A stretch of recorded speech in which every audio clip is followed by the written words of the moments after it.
Well, what is going on, everybody? Welcome.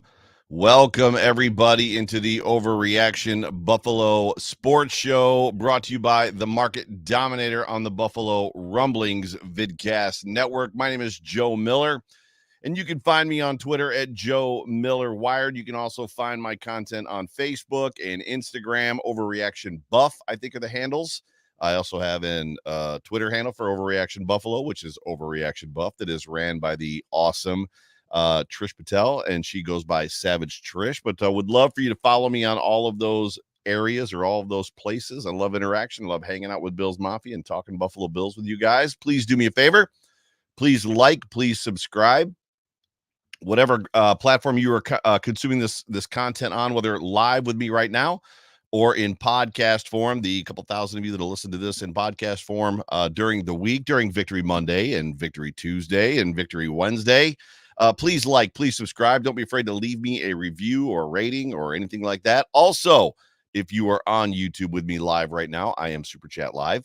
If you want to get a comment, question, concern, or something for me to read that's just plain silly, go ahead and drop a buck or two in there. It'll glow on my screen. I'll be able to see it, and I will read it. But this is, as I always say, the recording of a podcast. Want to say super big welcome to everybody jumping into the comments section right now. So there's a bunch of you already, so I'm not going to go through and like call out names, but it's good to have you with us. What a day. What a day. We're going to get into it, but what a day. I think it took me about 30 minutes to realize we won this football game. That is an honest statement. Literally, McKenna and I, when the Bills got the football back, with 54 seconds or 55 seconds left, and the Chiefs had 2 timeouts, McKenna looks at me, she goes, "Now what?" And I'm like, I think we're gonna win. And she's like, "Are you sure?" And I'm like, "No." That's where we are as a fan base. And then it took me about 35 minutes later for it to like really settle in, like, and be like, "Oh, wait a minute, hold up, like we won this football game." But it is good to have all of you with me. We are going to talk all about it. And as I always like to say, whether this podcast finds you around a cup of coffee, at the gym with your AirPods in, on the drive to work, or watching me live right now, let me just say one more time, welcome. It's good to have you. Before we get a little bit of this show started, let's hear from our show sponsor, John Spascheck, the Market Dominator. Bills Mafia, John Spascheck here, the Market Dominator for the Market Dominators real estate team. I know we're having a tough time this season, but listen, the Market Dominators are not. We are succeeding every day. Lots of proven success. So if you want to find some place where you can win, think about buying or selling in real estate, we are your people that can help you. Reach out to us directly. We will answer the phone, 716-570-3298, where we educate, advocate, negotiate, and dominate. That is John Spascheck. Do me a favor. Do what I did. If you are in the market to purchase or sell a home or a property, please give John and the Market Dominator team a call. He will take great care of you. He will answer his phone, which is the number that he just gave him. I'm about to give it to you again. Do me a favor as well. Please let him know that the voice sent you. I love to hear stories and just connections that are made between this show and Bills Mafia and people that listen to this show who then end up hiring John and using John and his team to buy and sell homes. We've actually done video like cameo things, like where John and I will be together and we'll do like a really quick short video and then send it off to somebody that has used John or is using John currently, that basically found him through the show. But it is so good to have every single one of you. Thank you again for joining us. Please give John a call. Like I said, if you're in the market for a home, 716-570-3298. The number again, 716-570-3298. Well, we had the annual visit to Uncle Andy's house in Kansas City. And the Buffalo Bills end up defeating the Kansas City Chiefs on a final drive stand, 20-17. One more time, happy Victory Monday, happy Victory Tuesday, happy Victory Week to you, Bills Mafia. 1 down and like 8 more to go, right? That's, I think the number's 9 to win the Super Bowl. 1 down, 8 more to go. It feels good. You know, and what's interesting is my feeling kind of going into this game was we were all but pretty much mathematically eliminated. considering we had to basically win out, right? That was the plan. That was everybody. There's no secrets about this. There's some people out there that are like, well, if the Bills go 4-1, or if the Bills go 3-2, and this happens and this happens and these teams lose because they all suck and they're going to play each other. And at the end of the day, what really happened, especially today, was a perfect example. Is the Bills won, and pretty much all the teams ahead of them won as well. Like all of these garbage teams, the Cleveland Browns are still winning. It doesn't make a whole lot of sense, but needless if you're not aware, the Browns beat the Texans today, which should not happen on any planet. And just before anybody says, well, CJ Stroud went out of that game injured, the Browns had a pretty good lead on them, if I'm not mistaken, before that even happened. Or maybe it was the Jets beat I don't know, I might be confused. But anyways, the Browns won today. All the teams that were kind of in front of us won, and then the two teams, I believe it was the Colts and the Steelers, lost, which now there's a whole bunch of teams at 7-6. All that to basically say this: it wasn't impossible. Making the playoffs is not an impossible task. It just felt, and I don't think I'm alone in this, there are some people out there that are glasses very half full, that were very much like, no, we got this, we're winning out.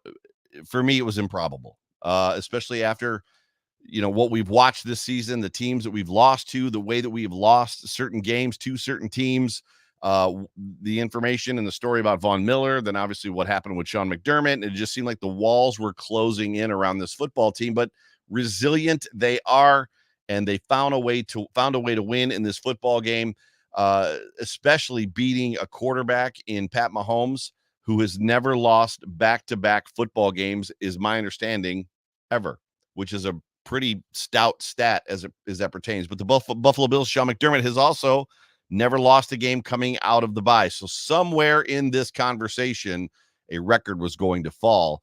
And at this point, it was Pat Mahomes, who has now lost 2 games in a row. And I think they've got another tough game coming up this week. So the number 1 seed, the Kansas City Chiefs, are basically on a path to have to play their first, I think, road playoff game ever. I think that's also a stat that's out there, and somebody in the comment section can correct me if I'm wrong, but I'm pretty sure they've never played on somebody else's field for a playoff game. So that'll be somewhat interesting as far as that goes. But the Buffalo Bills, they were 6-6 rather, coming into this football game with all of the teams that they needed to win. As I said, basically, they did what they had to do to stay ahead of the Bills. So the Bills are still in 11th place. But there's movement, right? The Bills getting to 7-6 is important. There's some traction there. There's some movement. Obviously, if the Bills lose this football game against the Chiefs, it's a much different conversation, and the mood in this room and around post-game shows all over Bills Mafia are much different.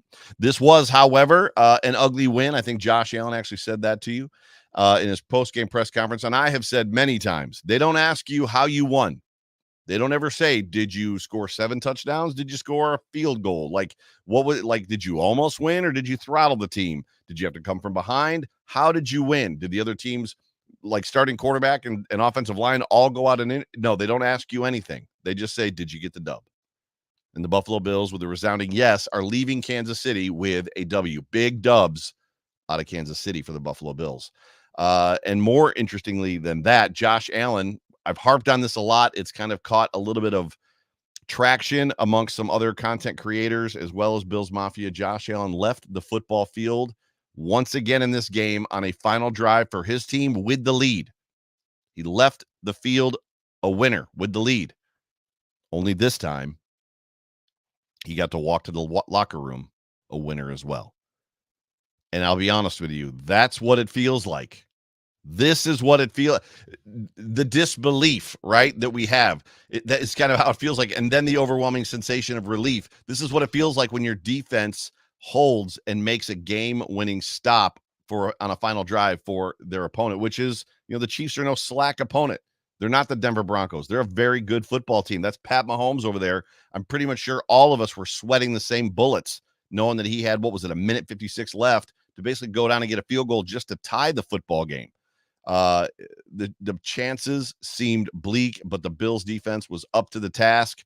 Obviously, we got the help from a penalty, which is very much all over social media right now. Kadarius Toney We'll talk about that in a minute. And there's a lot of conversation just in post-game press conferences between Pat Mahomes and Andy Reid and their feelings on the whole thing, to which Pat Mahomes feels like it's ridiculous for a referee to decide a football game on a call like that. Like, literally, the team should just go out and play, is what he said.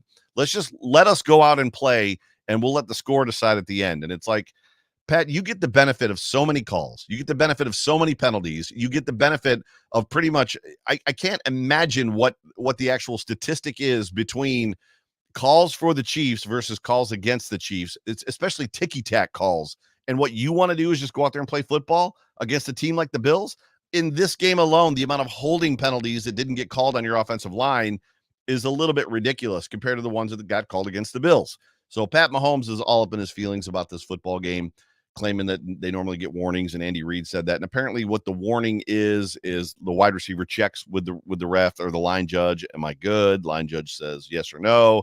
We've all seen it from a wide out. Kadarius Toney was inside the formation, tight to the tight end or the tackle, I believe, and actually never looked at the ref. So there was no warning to give. And outside of that, I can't imagine a situation where the linesman stops something or tells the head coach, hey, by the way, your dude was offsides.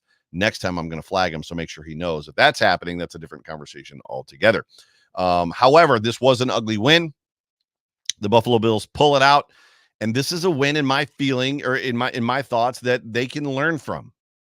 Right? The Buffalo Bills, this is a win they can begin to grow from. They've had a lot of ups and downs this season. We feel, as Bills fans, more downs than ups, but this is a win the Bills can learn from, in my opinion. Even when you look at kind of what happened, right? The Bills are up 2 possessions, and then they go down to just 1 possession. They enter the half. They've got the football, and the defense, pulls the turtle shell situation that we've seen this defense do often in the second half, with the Bills up by 2 possessions. I don't know what it is. I don't know why. And there's people out there that say that it doesn't happen, and there's people that try to give you statistics, but you clearly saw the difference between the first half Bills defense, and maybe momentum is a part of it, but you saw a difference in the Bills first half defense to up by 2 possessions in the second half. And then when the Chiefs came back and the Bills defense got aggressive again, you can't tell me there wasn't a lull in the play calling. There wasn't a lull in the aggressiveness. There wasn't a lull in the way that they were trying to play those receivers on that Kansas City team. A receiver core, by the way, which is not good. They're not a good receiver core at all. And the Bills, a receiver core that struggled with drops when they had tight coverage in the first half, and then they began playing 8-9 yards off them, and the first 2 steps were backwards, and the receivers, what do you know, magically start making catches. Funny how that happens. Sean McDermott was quoted as saying, or said in his press conference, they got aggressive at the end because he wanted to finish aggressive.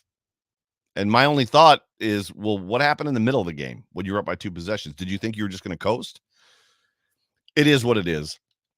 And we'll find out, but we hope that, maybe this is a platform this team can learn from. That's the expectation, at least from me. They started to get aggressive when it mattered most, and it paid off. They didn't let them just march down the field at the very end.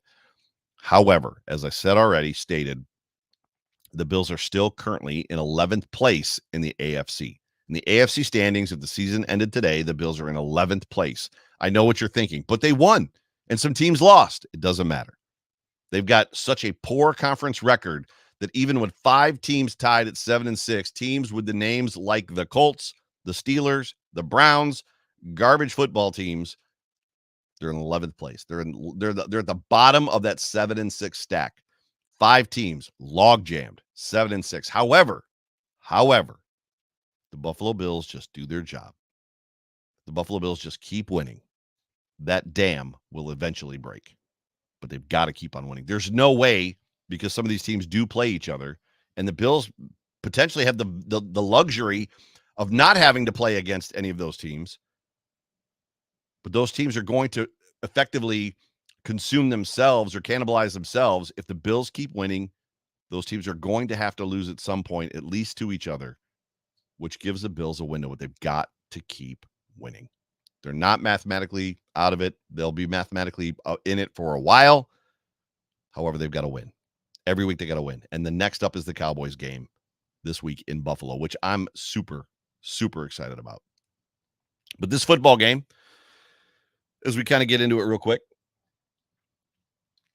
This football game was the tale of two halves, in my opinion. The first half, they were very sharp early, executing well against the Super Bowl champion Chiefs, who have had a little bit of a difficulty this season, but they were executing well against a team in the Chiefs that knows them well, a team in the Chiefs defensively who Spagnuolo does a good job against the Bills. Yes, Josh has good stats against them. Yes, the Bills, I think, are what? Were they 2-3, and now they're tied at 3-3 against the Chiefs. Josh Allen and Pat Mahomes head to head. Obviously, the Chiefs with the better part of that record being that they're playoff wins, but these teams know each other, and the Bills' offense did well in the first half, very well. They had a huge fourth down conversion in the red zone in the second quarter. The Chiefs, as I said, were suffering from drops early on, but the coverage had been really, really tight, and those contested catches, that pressure. Was a big part of the reason that the Bills defense it was a big part of the reason that the Chiefs were getting blanked in the first half, which started to become a conversation before Josh Allen's interception. They started talking about, well, the Chiefs have only been shut out in the first half once. And then obviously Josh Allen throws the interception, and then the Chiefs come back and they score a touchdown and they get on the board. Regardless, you knew that the Bills had to keep the pressure on. It felt like in the second half, or the first half going into the second half, there was no room to let up.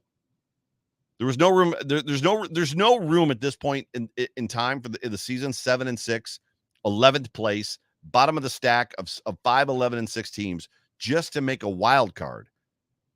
There is an outside shot that they can get the number 1 seed. Yes, I'm aware. But where they sit right now, they've got to keep the pressure on every team they play. Regardless of whether or not Pat Mahomes is the quarterback or not, they've got to keep their foot firmly on the gas pedal. They've got to. They can't afford to take a quarter and a half off on defense like they did, hoping to keep everything in front of them, hoping that the offense makes a mistake, which the Chiefs offense did. They had the fumble in, was it the late third or early fourth quarter? And what happened? The Bills couldn't capitalize. That's another part of this conversation. The Bills offense, it was playing so well, executing so well.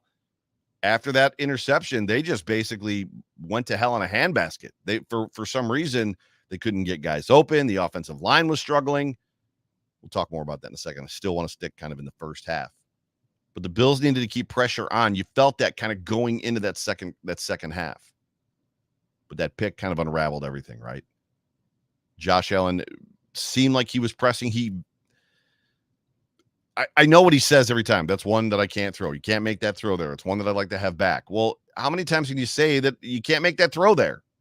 But he makes it, right? And I know that he makes a living throwing back across his body, and that the defender, the defensive back, the safety was running straight across, just basically, I'm sure his eyes were the size of donuts coming back across the field, knowing that ball was coming out at some point in time and it was going to end up right in his hands. When you think about the speed of those defensive backs, how fast that play is happening, Josh Allen never saw him, right? So it's one of those moments where more times than not, Josh Allen does a very good job throwing back across his body over the middle. And then once in a while, somebody's going to get in front of it and take the ball away. The issue at hand is the Bills defense has to hold. They've got to hold there. They got to pick their quarterback up. And at the same time, the Buffalo Bills offense can't let that situation or that moment swing the momentum so heavily that they basically can't get out of their own way for almost the rest of the football game. It was tough. It was a little bit tough to watch. And it very much kind of had a, oh, here we go again feeling. And then the offense, and this was on social media a lot too. The offense, they get the ball back. They get down to the point where it's a 62-yard field goal attempt. And the options are Hail Mary and field goal. And this is kind of that moment where Sean McDermott can't win. And the reason Sean McDermott can't win is because if he throws the Hail Mary and Josh Allen gets an interception, Josh now has 2 interceptions in this football game, and he's a turnover machine. And what are you doing throwing the Hail Mary? You've got Tyler Bass back there. Surely he can hit a 62-yard field goal. Ball falls incomplete. So now it just turns into, what are you doing throwing a Hail Mary there, a low percentage play when you got Tyler Bass? Well, Tyler Bass goes up there, and if Tyler Bass attempts a 62-yard field goal and misses, then the other half of the fan base is, why don't you trust your quarterback? What are you doing there? 62 yards is ridiculous. That's a low percentage play. The percentages might be more in favor of a Hail Mary. I don't know. I'm just making that up. I'm sure somebody on Twitter would argue that, But at the end of the day, this is a moment, a situation that Sean McDermott can't win. But it's more about just kind of what happened, like getting to that moment that's kind of annoying. That's just more Buffalo Bills type stuff that they do. Regardless, I liked a lot of what I saw in the Buffalo Bills offense in the first half and the defense. They were playing complementary football. They were playing lights out. The Buffalo Bills offense was in rhythm, which basically means that they weren't in hurry up. They weren't in what I call a 4-minute offense. And I know there's people go back and forth. Well, 4 minutes, really 2 minutes. 2 minutes is this, blah, blah. I'm talking about where they're basically getting in and out of the huddle fast. They might not be huddling. They're getting the ball snapped around 15 to 20 seconds. They were in rhythm in this game. They looked like they were ready to play. They were dotting the I's. They were crossing all of the T's. The first half of this football game looked great. It's literally what we wanted to see. There was a moment in the first half where I was like, this might be a blowout. I mean, the Bills might put 30 on them, 35 on them, and the Chiefs are struggling. Like this could be another in-season game like the one from 2 years ago when the Bills went into Kansas City and beat the Chiefs. But Josh Allen throws an interception. The Chiefs score an easy touchdown because the Bills defense can't stop them. And then the second half happens. The Buffalo Bills do a good job of going down the field and kicking another field goal. They go up by 2 possessions. But the Buffalo Bills defense, once they get up by 2 possessions, immediately go into that like prevent defense where they're 8-9 yards off the ball. First steps are, and if they're not, there's 4 yards off the wide receiver, and their first 5 steps are backwards. They're giving up 8-10 yards, 12 yards a clip. And it was at this moment, like when you're watching this happen, that you're just like, I know what I'm feeling. This is familiar. We've talked a lot about it on this show, how familiar this is beginning to feel. It used to be familiar that if the Bills were in 3rd and 17, it was familiar that Josh was going to throw a 20-yard pass and convert a first down. It used to be familiar that Josh was going to throw 300 plus, 350 plus yards and 4 touchdowns and run another one in, and we were going to smoke teams by 25 points. That's what used to be familiar. We were going to lose 3 games in a season. Now, what has flipped is we watch these games, and what feels inevitable is what happened 2 weeks ago against Philly, what happened against Denver, what happened against the Jets, what's happened, I think, 4 times this season. Inevitable. Bruce Nolan, if you didn't catch it, did a podcast about the word inevitable. But literally, I tweeted at one point, the Bills go up by 2 possessions. It's the second half. Stop me if you've heard this before. And people are like, here we go. Everybody knows what I'm talking about. Come out hot. You're executing well. You get to the second half. You're up 2 possessions. And then the defense starts giving up 10 plus yards of play. And literally, if you go back, if you recorded the game, I would challenge you to go back and watch this football game. Watch the defense, first half, what I was saying earlier about attacking the football, about attacking the wide receiver, about like basically making the wide receivers have contested catches. Get to that middle part of the second half, and you'll see they just weren't. The defense was not doing that. And then they go back to it. When the Chiefs pulled within 3 and then tied the football game, that defense changed again. And I know what we're going to hear. Well, we didn't change anything philosophically. We didn't change any of the play calls. We kept doing the same thing that we were doing before. And it's not true. I don't care what they say. It's not true. John DeFazio with the super chat. John, thank you so much for being a part of the show. Bottom line, he says, we are finally seeing plays called with guys wide open. If Josh doesn't miss Gabe, we win by 10 today and by 14 against Philly. You're not wrong, John. I don't know necessarily what happened there. Tony Romo said on the broadcast that Josh, because of the rush, was forced basically to the corner of the left side of the field. So even kind of looking back to Gabe was an area where his eyes weren't shaded. He was trying to get the ball out, trying to make a play before he got tackled. I can live with that. Like, I can buy that excuse. But yes, you hope to see a situation where Josh knows that their starting safety has gone out. Gabe's now on a backup safety in for his first play, and that's probably where you want to go with the football. Now, again, the offensive line was not great today. They were not great in this football game. Josh was, especially in the second half, running for his life. Some of it may have been his fault. But more times than not, it just didn't seem like it was necessarily his fault. It felt like the offensive line was given all they could handle. I mean, there was one point where Connor McDermott was basically hop skipping back into Josh's lap on one foot because Chris Jones was just running him down. Why in the world? And I get it. I'm not a football coach. I'm not a football player. And John Fina was in the chat. Jerry might be in there now. Why in the world Chris Jones is one-on-one with Connor McDermott? That's probably a question that needed to come up in the press conference. And maybe it's a situation of, well, he can't be double teamed every time. Why not? Bruce Smith was double teamed almost every single play he played football for the Buffalo Bills. Why can't you double team Chris Jones? Why is Connor McDermott taking on Chris Jones one-on-one? That seems a little ridiculous. Chris Jones is right now arguably the best defensive tackle in football, better than Aaron Donald. He might not be better than Aaron Donald in Aaron Donald's prime, but right now Chris Jones is the guy. That's the guy you block. Go block that guy, right? And then you deal with everybody else one-on-one. The offensive line was basically living in Josh's lap, it felt like, at first blush, at first glance, at first watch, right? It's just how it felt. But this is what happens, right? I mean, there's just not so great things that begin to glaringly, obviously happen as that second half kind of wanes on. I talked on the Hump Day Hotline with Spence.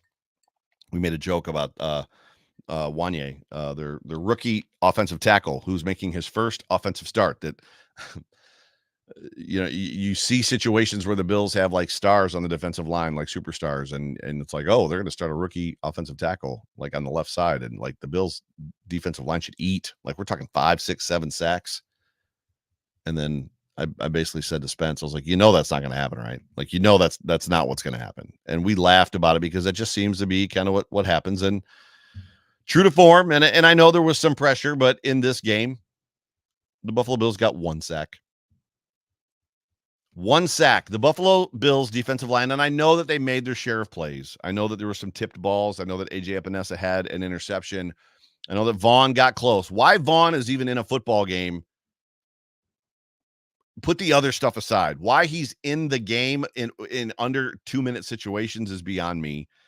But they're much maligned on both of the tackle situations, and you walk out of that stadium with one sack. I just don't get it. Like, I don't understand certain things about football, and this is one of those things where it's like, oh, we should truck these guys, this offensive line. Meanwhile, you just don't. This is also the first time that we saw Joe Brady really kind of struggle after that interception. He had a difficult time. The Chiefs made some adjustments defensively and really began to shut down the Bills. They increased the pressure, didn't give Josh really any place to put the ball. They were playing a lot of zone. The one bright spot was the run game. James Cook and Latavius Murray and Ty Johnson, they were all doing pretty well. And then the Bills mysteriously just went away from the run game. Those 6 yards a clip isn't good enough. We're going to go back to forcing the pass. Like, it just, there was a lot of peculiar things in the second half about this football game. Joe Brady couldn't get his wide receivers open. I think there wasn't, what did Jim Nantz say? There wasn't a more than 8-yard play downfield to a wide receiver until like the third quarter or fourth quarter to Stephon Diggs. Diggs had a difficult game. He was covered like a blanket most of the game, and the couple catches he had, or a couple attempts he had that were drops, were contested catches. But in the end, and this is the most important thing, but in the end, this defense does the improbable. They do the unthinkable. After a huge pass play to Travis Kelce and a throwback to Tony then gets flagged for offsides. They take those points off the board. The next play, then there's another play. It's 4th and 15. The ball falls incomplete, and the Buffalo Bills defensive line pressures after the Buffalo Bills defensive line gets pressure on Mahomes. And it was almost like the Bills defensive backs, when they were back there celebrating, almost couldn't believe it either. I think we were all just stunned in that moment. It's like, oh my gosh. And Mahomes like skipped a bunch of balls off the dirt in this game. The Bills, I'm going to say it, the Bills got pressure. They just didn't get home, and maybe that was the game plan. It felt to me that when you've got a situation against an offensive line that's having the trouble that theirs is having this year, that with the defensive line you're touting, that you should be able to get home. But that's It's just my opinion. My opinion means nothing. Football game over. Mahomes losing his mind over the penalties on the last drive. Afterwards, Adam Schefter from the Andy Reid press conference says Andy Reid was not pleased that the officials did not warn him that Kadarius Toney was lined up offsides the way they have in the past. Excuse me? They did not warn him the way they have in the past. Hey, Pat Mahomes, we just want to line up and play the football game and get all the calls that we normally get, and then just let the score decide. Well, you've been getting a lot of help, Pat. Is what that base. Your head coach just blew you in and said the quiet part out loud. They normally give me a hint. Hey, by the way, this is a penalty. If it happens again, we're going to call it. And that's not the way it's supposed to work. And then he went on to say that it's embarrassing, a bit embarrassing for the National Football League for that to take place. Okay. I mean, Josh Allen got called for a intentional grounding penalty on a play where he wasn't intentionally grounding the football. He was throwing the football to Gabe Davis, who read the defense wrong and ran the wrong route. That shouldn't happen either, Andy, but it happened. The Bills have lost a lot of games because of. Do we want to talk about a horse collar tackle 2 weeks ago, Andy, from your old team? Do we want to talk about that? Do we want to talk about the Super Bowl last year when the Philadelphia Eagles got flagged on an interference call that wasn't interference and you guys walked away the victors of a Super Bowl? Do we want to talk about that, Andy? How embarrassing that is? Or do we just want to talk about your situation when you didn't get the call you normally get? Funny stuff.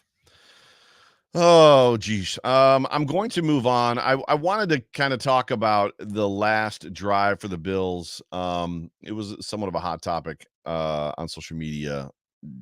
I don't think I'm going to go there. Just the Bills starting with the ball, 6:57 left. They were moving the ball, burning the clock. And then all of a sudden, mysteriously, with 2:12 left in the clock at the Chiefs 22-yard line, the Bills stopped running the football and stopped running the clock. And like 6 plays later, 18 seconds comes off the clock. The Bills kick a field goal. And they give the Chiefs like a minute 56, right, to basically drive down the field. And I wanted to bring that up, kind of work through it, but I'm not going to just because I'm running a little bit short on time. So what I'm going to do is I'm going to jump over to the stats in this game. Josh Allen in this football game was 23-42. I think it was 54% was the number I saw for 233. The majority of his numbers came in the first half. Josh was on pace to have a really, really good football game. And then, as I said, the defense of the Chiefs really closed in around him. James Cook, 10 for 58, a 5.8 average. Why did James Cook only have 10 carries? Like, I think that's the question we all want to ask right now.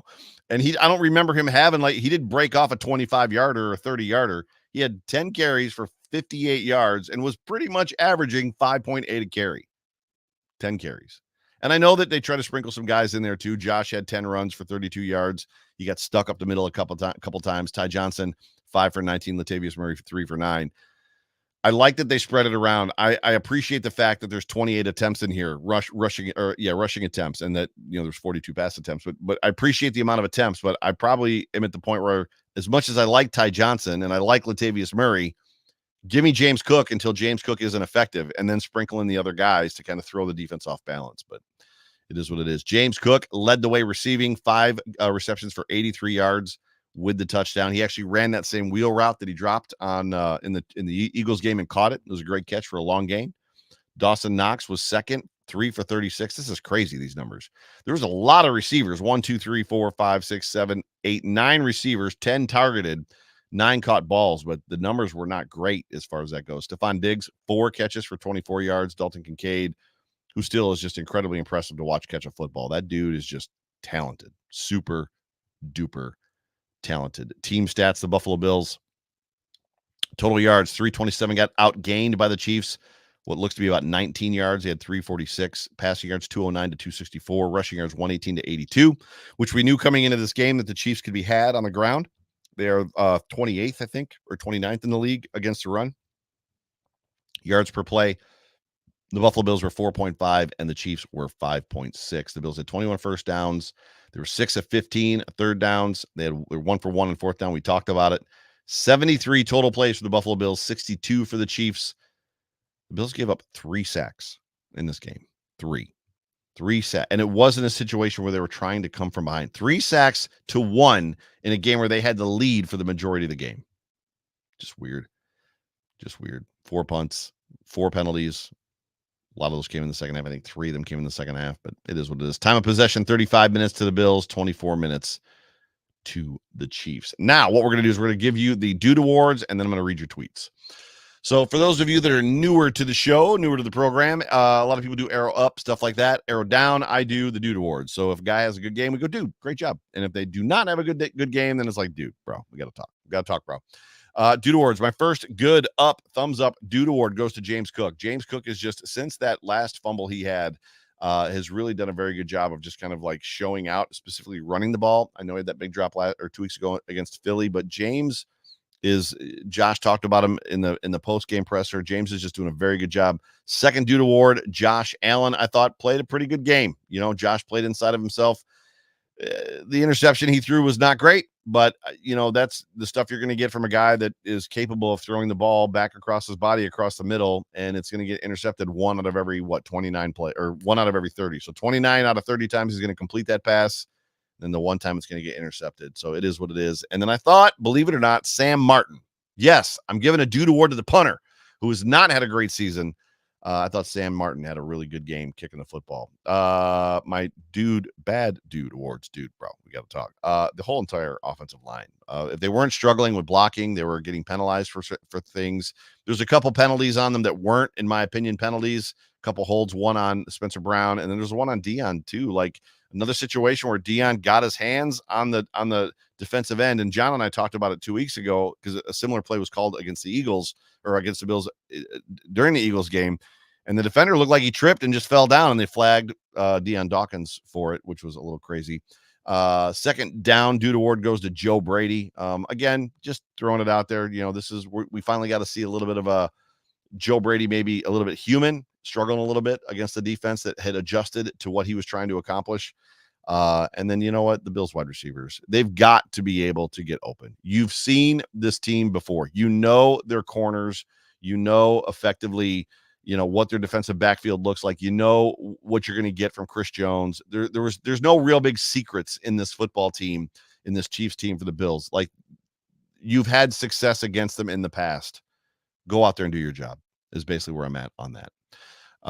Yeah. So with that, I'm going to go ahead and I'm going to read the Mafia's tweets after this game. So before the show, at the end of the game, I tweeted out the Buffalo Bills. They pulled out a heart attack win over the Chiefs to go to 7-6, despite still being 11th in the AFC standings. How does that win have you feeling, Bills Mafia? Reading your tweets live at 10 p.m. And here we go. My girl, T Estelle, T_BIB.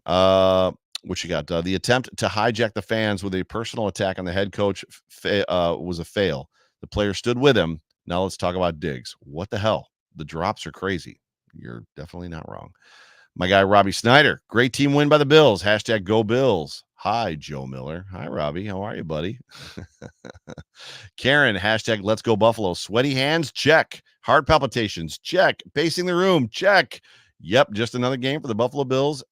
She hashtags Wildest Dreams Land. It's making a comeback. P.S. Josh is still a Superman freak. He had that one play, and we all saw it, and it was talked about at length post-game, just drifting backwards towards the sideline and just throws that rainbow into the air to Latavius Murray, which I don't know if it was a catch or not, but regardless, it was called a catch. Those are the moments, and they talked about it on Football Night in America, where it's like no, and then he throws it, and you're like yes. So it is what it is. But my guy, Scottish Bills Mafia Jason, all the way from Scotland, never doubted the win for a second. I'm glad I stayed up, he said, and then he gives me the gif of Ben Affleck in the Bills outfit with the Zubaz holding the cigarette. Like, oh my God, this life that I'm living. Like, what am I thinking? So good stuff. Joseph Goho, my guy, Christmas card to Kadarius Toney. Also, first game Brady plan should be questioned. The Joe Brady plan. Not enough running against a very poor run defense, which we just talked about. Getting a ton of heat all game on the quarterback, and good for McDermott. 100%, Joseph. I agree with you. Appreciate you. My guy Peyton gives me the gif of the Indians from Major League. Interpret this as you want, as he's running for home base. Win the whole darn thing, right? I think he says effing thing or something like that, but yeah. Then Peyton gives me another one. He says 6-way tie, question mark. Is it 6? I thought it was 5. He says 6. I'm gonna look it up right now. I'm calling you on this, Peyton. So AFC standings, I think it's a 5-way tie between 7 and 6 teams. I could be wrong though. 1, 2, 3, 4. It is 6. How about that? There's 5 teams in front of the Bills. That's where I'm screwed up. Got it. So once again, Joe Miller is wrong. Happens a lot on this show, in case you were wondering. Thank you, Peyton, for the tweets. I appreciate you. Brandon Altman. Finally, McDermott did something good for the defense in the final 2 minutes. As long as we have Josh, our window is open. I still believe in this season. And if we make the playoffs, look out, because this team is going to be a buzzsaw in the playoffs. I can guarantee you, Brandon, nobody wants to see the Bills. Richard Rush, my guy, Richard Rush. This team may be the death of me. He's got Sanford and Son. Gift, my heart. Oh, super good. Good callback. Queen of Chaos, Savage Trish. Didn't even feel like we won. Definitely felt that heart attack, though. Don't worry, Trish. You will feel Victory Monday tomorrow morning. Today, when you wake up. She's all the way over there in London, so she'll feel it. Another London Bills fan, British Bulldog. It's nice to know the defense can win games for Buffalo rather than repeatedly losing them. I just appreciate the fact that you spelled defense with an S, if I'm being honest. So, but yes, I appreciate you. And then he's got the gift too from the office. It says, well, how the turntables. Brandon Altman. We got several people coming back in, double dipping tonight. I have a strong feeling, Joe. This win has me feeling on cloud 9. But if we can beat Dallas next week, if we can beat Dallas next week, I like where this is going already. I think we are the most dangerous team in the AFC. The Joe Brady hiring has absolutely turned this offense around. Well, the Joe Brady promotion. He's been on the team for a while. But yes, to your point, appreciate you. I'm like 23. Bro. My heart can't take this. I hate football. I can stop right there. Literally. More than 4 or 5 times this season, I have been on the couch and I've got like notes going. I'm watching the game and I'm literally like, why am I podcasting? I don't want to talk about this football team anymore. Like, I hate this. This is awful. And then the Bills come out on the opposite side of it. And it's like, I can't wait to talk to Bills Mafia after this game so we can Victory Monday this thing together. But yeah, it's I'm right there with you. So I hate football. It's so good. Autumn. Good to hear from you, Autumn. I love you, Josh Allen. Also, Bill's defense pulls a big stop at the end. We stand crushing narratives. A good win with lots to improve on in the film room. The boys will hopefully keep working. Also, what's up with Diggs? Uncharacteristic drops today, but Diggs is still him. Go Bills. And then she's got SpongeBob saying that was a close one. The run starts tonight. Go Bills at Scott Munzner. Always like beating the Chiefs, obviously in Arrowhead, since that's the only place we can play them. I think next year we get them at home in Buffalo. 1H was overall solid. The 2H was not good. First half, second half. D laid down except in the final minutes, and O couldn't get out of their own way. Needed this game to start the run. I'll take it. Thank you so much for being a part of the show. Mike Graham, we got away with that one. I'll take the win, though. Kind of disappointed in Diggs lately. Seems to be dropping the ball a lot, and he doesn't win those one-on-ones anymore. The Bills need him back so they can go on a run. You're not wrong. C-Dub. Hashtag Bills Mafia. Oh, yeah. I know Bills Mafia on the X is frustrated, but the D held KC to 17 points. Welcome to the land of 716. Go Bills. Hashtag WDL for Wildest Dreams Land. Pamela, who's in the chat right now. I lost 10 years off my life.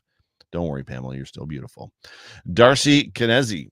Maybe our tides are turning. Hashtag Go Bills. Maybe. Leon B says, once again, it's the hope that kills you. Go Bills. And he's got Bill Murray, which I believe is in Scrooge, doing the gif. Adam, my wife just said, we won? Why doesn't this feel good? Oh, that's good. That's good. Texas Bills fan. It felt complete. We were not perfect, but every single player fought till the end for the guy beside him. Go Bills. Nobody circles the wagons. Better. I thought Mahomes was about to cry at the end. He definitely was hot. Pat Mahomes was not happy. James Alexander Perks. I had a sinking feeling since the end of the second quarter. I truly believe the Eagles game was about to get repeated. Familiarity. There's that familiarity word. Gotta say, I prefer the remake of the movie this time around. Just about got over the line. Go Bills. on to Dallas. Les Keys. I need Joe Brady to draw up the Chiefs' lateral play. Thank God they were offsides. Well, I don't think that was drawn up. That was effectively Travis Kelce going off script. Ugly game with two good defenses, but a win is a win. Go Bills. Mike Laz says, I'll take the ugly win. Loved how the defense played aggressive at the end and came through. Too many drops. They should never stop letting cook, which they did in this football game. Don't ask me why. Can't find any rhythm without it. Not liking the two tight end sets with Knox's return. One W at a time, though. Go Bills. Go Bills, Mike. Another Mike, Michael Mix. After the Bills field goal, I was fully expecting Mahomes to zip down the field against McDermott's soft zone defense and score a touchdown effortlessly. I was pleasantly shocked the defense actually held on for once. Well, they called that last drive completely different than they have a lot in the last couple of years. They actually stayed aggressive, Michael, which is why you saw what you saw. It worked. Tyler, go Bills. If the Bills didn't get bailed out by the Tony offsides, we would be having a completely different conversation. You don't know that, Tyler. You don't know that because the Bills would have gotten the football back with 1:26 left. My guy Mike said to me, texted me, I got a buddy named Mike, who when the Bills went up by 3, Pat Mahomes was getting the ball back at 1:56. He sent me a text and he's like, there's probably 4 possessions left in this game, because the 13-second game, they went back and forth inside of like 2.5 minutes, like 4 times. Like the lead changed a ton of times. So you don't know that. Josh Allen, Pat Mahomes even said it in his post-game press conference. That penalty called back an all-world play, like a historical play for Travis Kelce, who's going to be a future Hall of Famer. And it also, Pat Mahomes said, it also took away a potential historical moment for Josh Allen, who would have gotten the football back. You just don't know. 1:26, the Bills have shown that they can go down the field in 1:26. So the Bills very well could have gone right back down the field and scored. They have the ability to turn it on when they want to. There's just those lull moments, which are really weird. So I apologize for jumping off there. Josh Allen was maybe 12 inches away from walking off the field a winner and entering the locker room a loser. Once again, Tyler said. Like I said, that's kind of catching steam. I don't know if I'm okay with that. It's my fault. It's out there. It's real. Like Josh Allen has walked off the field a winner so many times and walked to the locker room a loser. I'm just stating the obvious. I apologize if it's not great. Charles Byrne, go Bills. Imagine how elite Josh Allen would be if he'd not panic and throw the away when there's nowhere to go, or if he would throw it away when there's nowhere to go. Instead, he panics and tries to force it. And just plain old tricks up. This is fair and not fair. There were several times, even in this game, where Josh Allen threw the ball away wisely. A couple of those flips were throwaways, but yes, for all intents and purposes, I get what you're saying. I just don't completely agree. Charles Double Dipping says, definitely not a pretty win, despite all the chances Casey were given after Buffalo failed to run the ball at 2:11. Take the 2-minute warning, run another play, then kick it. They really need to burn the section of their playbook for the late fourth quarter red zone plays. I don't disagree with that at all. Bo Acker, my guy Bo. It felt like 2 wins. First, the 20-17 win, and then the tantrum of Mahomes on the sideline after the game. That's funny. Alfredo, thanks so much for being a part of the show too. Still finding ways to lose, but Kansas City found it first. So, and the last one I've got for you for the tweets from Colty. Very drunk, very happy. Not the best of wins, but Kansas City pulled a Buffalo and choked it in the end. Happy as a pig in, I'll say slop, even though that's not what he typed. Go Bills. Ladies and gentlemen, the Buffalo Bills are going to be hosting the Dallas Cowboys in the next game. So what's this? Game 2 of the effective climb towards the playoffs. The Buffalo Bills will be hosting Dallas next week. 4:00, I think, is the game, or 4:15 in Buffalo. That's a game with the weather, with the cold, dome team, right? It's Dallas. Yes, they've been playing good this year, but Dallas has their moments. I think they're winning right now. I expect the Bills to win this football game. If the Bills beat the Cowboys, if the Bills can pull off a win against the Cowboys, they play the Chargers and the Patriots next. I don't know what, it might be the Patriots Chargers, but they play both those teams. And then if the Dolphins struggle a little bit down the stretch, the Bills play the Dolphins and very well potentially could find themselves back on top of the AFC East, which would be ridiculous, in my opinion. But at the end, all we're hoping for is a playoff berth. The Bills need to do what the Bills need to do to take care of what they need to take care of, because in my opinion, it is completely unacceptable for this football team to not make the playoffs with Josh Allen as your quarterback. Ladies and gentlemen, you have been tuned into the Overreaction Buffalo Sports Show, brought to you by the Market Dominator on the Buffalo Rumblings Vidcast Network. Thank you so much for hanging out with me. I appreciate you all. Man, what a game. What a time to be alive. Looking forward to the next couple weeks. See you guys next weekend. Go Bills.